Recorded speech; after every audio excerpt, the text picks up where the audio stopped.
Baiklah, pertemuan ke-14. Kita berjumpa lagi di pertemuan ini yang masih tersisa 6 lagi ya dari 20 tatap muka. Seperti biasa kita membuka pikiran kita bahwa yang kita kerjakan adalah kapal yang besar ya. Bukan kapal nelayan, bukan kapal yang ecek-ecek, kapal yang mempunyai aset paling tidak ratusan miliar bahkan sampai triliun rupiah ya. Supaya kita menyamakan persepsi bahwa semua aset yang di atas kapal tidak ada kata murah. Karena perkiraan saya antara 15 tahun baru break-even point, baru kembali modal. Jadi pengusaha ini betul-betul merupakan pengusaha yang berpikir panjang. Mereka dalam 10 tahun pertama tidak ada uang kembali. Jadi uang masih baru mengembalikan modal, ya maksudnya gitu. Di usia 15 tahun barulah mendapat keuntungan titik impas dan selanjutnya ya. Ini penting disikapi masuk kru kapal juga. Semangat pagi teman-teman seprofesi ya. Maritim di laut, kapal, darat, kantor, dan di diklat, yaitu teman PASIS dan teman-teman rekan-rekan dosen yang sangat kami banggakan. Tentu sesuai SOLAS, SBB Amandemen 2010 ini betul-betul mengikat kapalnya dan SBB mengikat SDM-nya. Kemudian di negara kita harus mati Undang-Undang RI nomor 17 tahun 2008 tentang pelayaran. Selamat pagi, Assalamualaikum warahmatullahi wabarakatuh. Salam sehat sejahtera. Mohon izin, ya, saya memperkenalkan diri bagaimana layaknya memperkenalkan tentang permesinan sebagai marine spesialis, dosen pelayaran dan maritim, marine surveyor, penulis buku ajar, buku-buku maritim khususnya tentang permesinan. Untuk Nautika ada beberapa tim dosen yang menulis juga. Ya, bisa dilihat di super ekstra spektakuler ya. Di situ ada 41 buku. Baik, gambar buku ini agak berbeda dengan sebelumnya yang bab 1 sampai 12 karena ini buku yang pinggir biru ini dipakai oleh BP3IP. Ya, Balai Besar Pendidikan, Pengajaran, Peningkatan Ilmu Pelayaran sejak tahun 2004. Penulisnya saya sendiri. 2004 itu edisi pertama, edisi keduanya 2012 setelah ada workshop bekerja sama dengan UNC dan UT. Tahun 2015 ada workshop lagi dan terjadilah buku seperti ini yang dilihat ya, bergambar. Sebelumnya hanya warna hitam polos saja gitu. Jadi PASIS maupun Taruna males membawanya ya.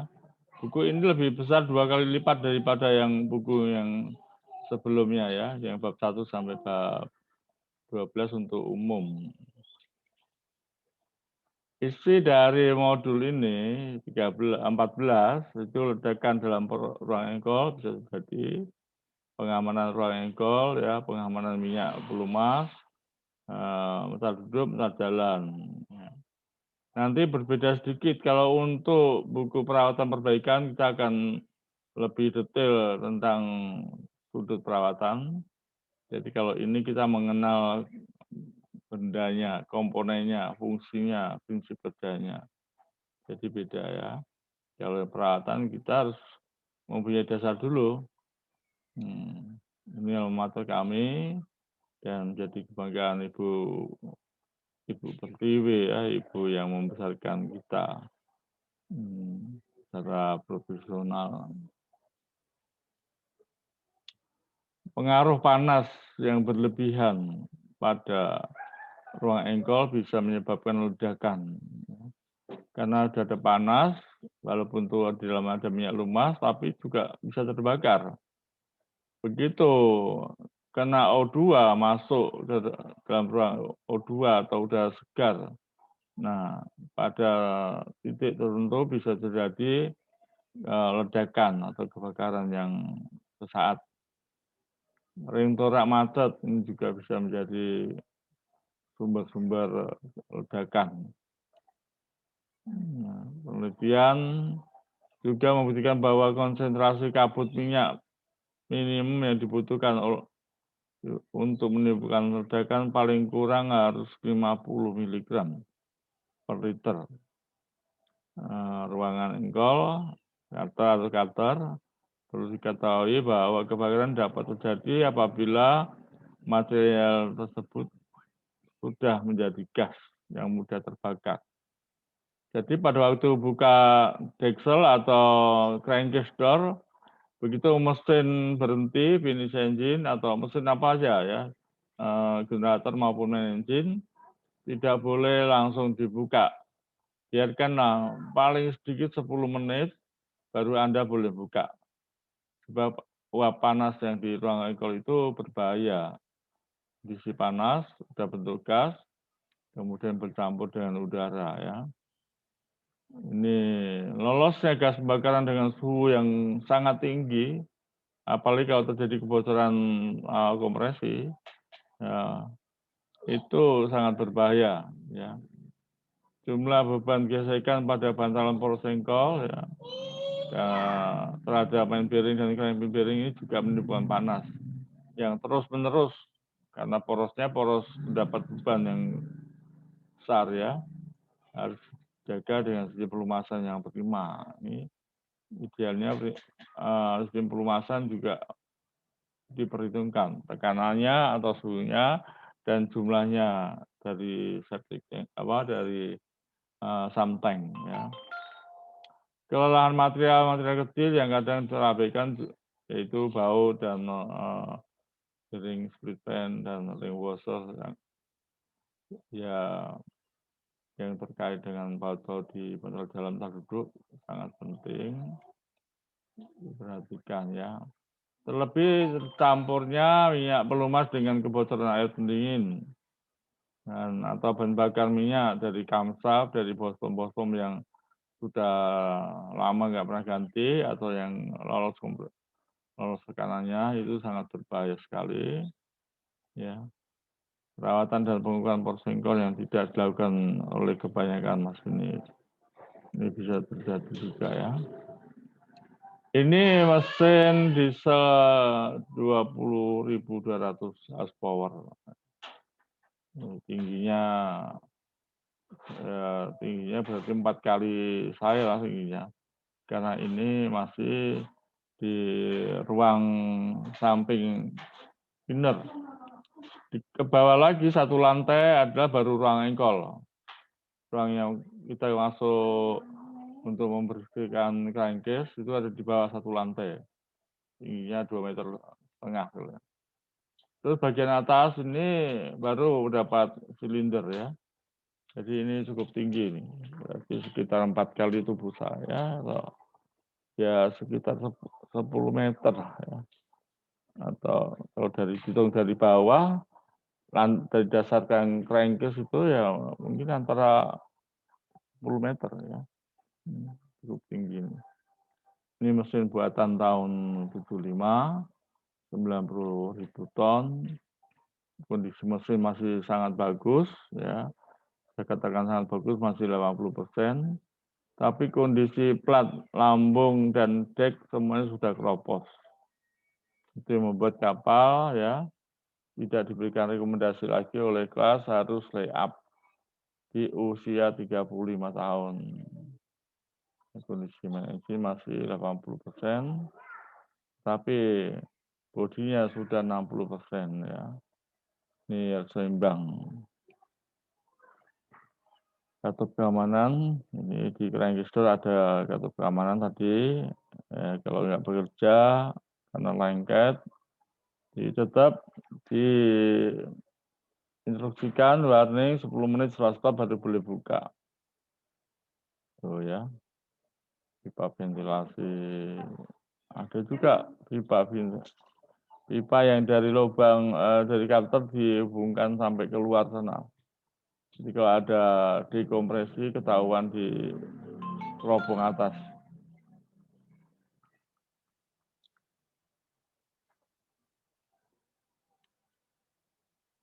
Gas sensor ya, memang untuk kapal-kapal besar dengan aset yang mahal sebanyak mungkin dilengkapi dengan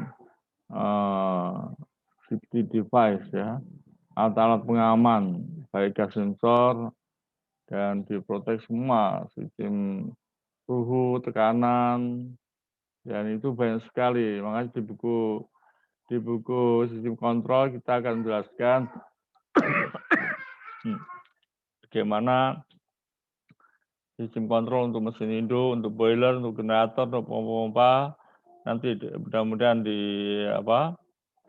bedah buku berikutnya setelah ini masih ada kita bahas perawatan perbaikan, baru manajemen lagi, ya sistem kontrol mungkin ya 2-3 bulan ke depan. Ya, mudah-mudahan doanya teman-teman sangat membantu untuk kapal modern yang sudah masuk teknologi 5.0 ya. Sedang 4.0 aja belum sepenuhnya kita kuasai. Gas sensor. Kita bisa melihat di device itu ada soal temperatur, soal tekanan, kemudian permukaan ya, kemudian banyak lagi yang harus kita pelajari. Nah, kalau kita nanti pas mempelajari sistem pendingin, permakanan cukup banyak di situ yang untuk belajar sistem kontrol, sistem sensor temperatur ya. Nah, ini ada sedikit informasi buat Bapak. Ini kapal FSO Sintana Thomas 1 juta barel atau 160.000 deadweight buatan 71. Dia adalah adik kandungnya dari FSO Argo Arjuna. Dan kalau Argo Arjuna waktu umur 30 pada tahun 2001, benar 30 itu sudah layup 3 tahun di Besituakan. Iya, jodoh saya dipercaya untuk mengurus kapal itu, sehingga dari kondisi 60, kalau permesinannya sudah 60%, menjadi 85%, termasuk kargo pam dan sebagainya. Bodinya tidak mengalami perbaikan, paling yang minor-minor aja, karena masih bagus. Dan pada saat 2004 kita serahkan dalam kondisi 85%. Sampai sekarang kapal itu masih dipakai di usia 50 tahun plus 5 tahun. Jadi seumur dengan Sintana Thomas 55 tahun. Masih diizinkan operasi karena kondisi bodinya masih bagus ya. Terlebih Sintana Thomas ya, perusahaan kami itu punya saham operasional 25% untuk Sintana Thomas. Jadi yang dipercaya saya setiap 3 bulan menengok kapal ini, Sintana Thomas, bagaimana kondisinya, terutama dalam bidang perawatan. Di sampai hari ini Indonesia memiliki 2 kapal besar ya, 1 juta barel minyak, dan merupakan floating storage offloading ya, FSO di 2 tempat. Nah, kalau untuk tanker besarnya ada juga kapal baru dari Pertamina, tapi tidak kita bahas di sini ya. Penggantian minyak pelumas di ruang engkol, ya. Itu harus menjadi ketetapan yang mutlak. Kalau memang harus ganti baru ya ganti baru. Memang itu untuk untuk menjaga semua komponen yang bergerak, semua komponen yang bergesekan. Utamanya adalah poros engkol. Tapi kalau kapal-kapal yang beroperasi di laut, yang di atas 20.000 ton itu minyak lumasa ditampung satu tangki dan dibersihkan dengan LO purifier. Setiap hari dibersihkan karena jumlahnya cukup banyak ya, bisa 100 drum dalam tangki itu. Jadi nggak mungkin main buang. Karena itu jangan sampai terkontaminasi fresh water atau fuel oil ya. Jika minyak lumas terkontaminasi air maupun minyak, maka rusaklah. Viskositasnya akan hancur.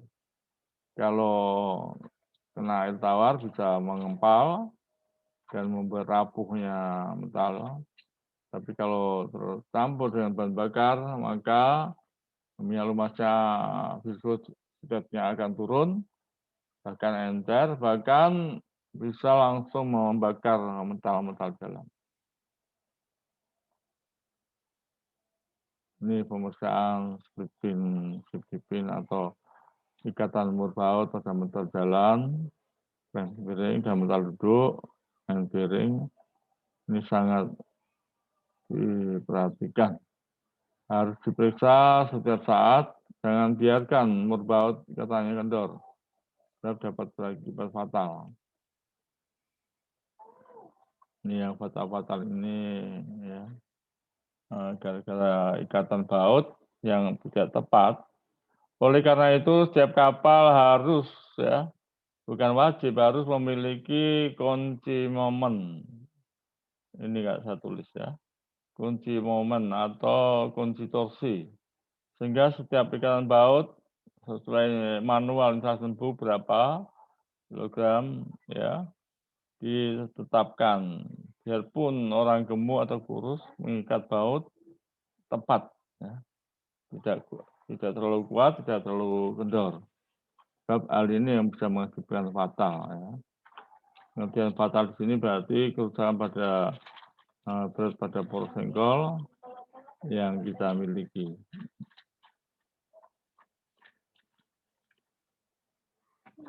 Oke ya, ini bisa dibaca dan seterusnya. Untuk jangan sampai terjadi kebakaran, jangan sampai safety device itu tidak bekerja. Kita penting menyikapi ya permesinan ya. Soal-soal ini untuk penyegaran ya jangan jadi beban, tapi penting ya. Permesinan itu bukan hanya praktek saja, teorinya harus ada, perhitungannya harus ada. Hasil akhir dari perhitungan itu perlu dianalisa. Ini sangat penting, itu kelebihan kita ya. Terutama kalau poros singkol ini menyangkut pelumasan-pelumasan dan reaksi panas akibat panas.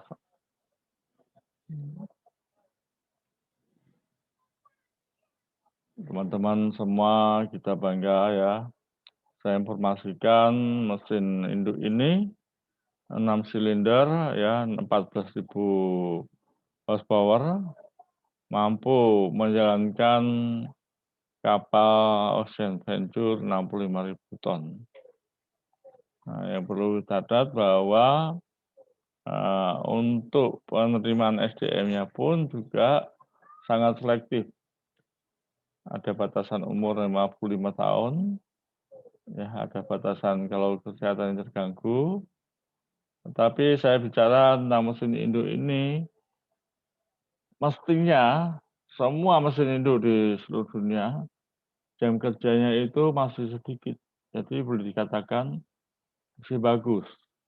Kalau generator itu walaupun di kapal ada 2, apalagi ada 3, dia pada back to back, tapi jalan terus non-stop. Ya, kalau ada 2, berarti 2 minggu jalan, 2 minggu stop. Terus jadi kalau kapal umurnya 25 tahun, ya setengah umur ada di jam kerja generator. Nah, kalau ada 3 ya untuk kapal 30.000 ton yang kami jalani itu generator ada 3. Berarti kalau 25.000 tahun, maaf 25 tahun, berarti dia sudah bekerja dibagi 3, 8. Tetap sangat banyak. Nah, tapi manajer itu dalam sampai umur re-up, ya saya kira nggak sampai 10.000 jam kerja ya. Jadi artinya, perangkat yang di mesin itu masih bagus. Jadi sayang kalau tidak dicapai 25 tahun, generatornya mampu 25 tahun kerja, masa mesin induk enggak ya. Tantang pemilik kapal untuk tetap merawat atau mengoperasikan lebih lanjut lagi. Buktikan bahwa teman-teman masinis bisa bekerja dengan baik. Ya walaupun estafetnya sekarang ini 6 bulan cuti 6 bulan cuti ya. Kalau dulu sampai setahun cuti.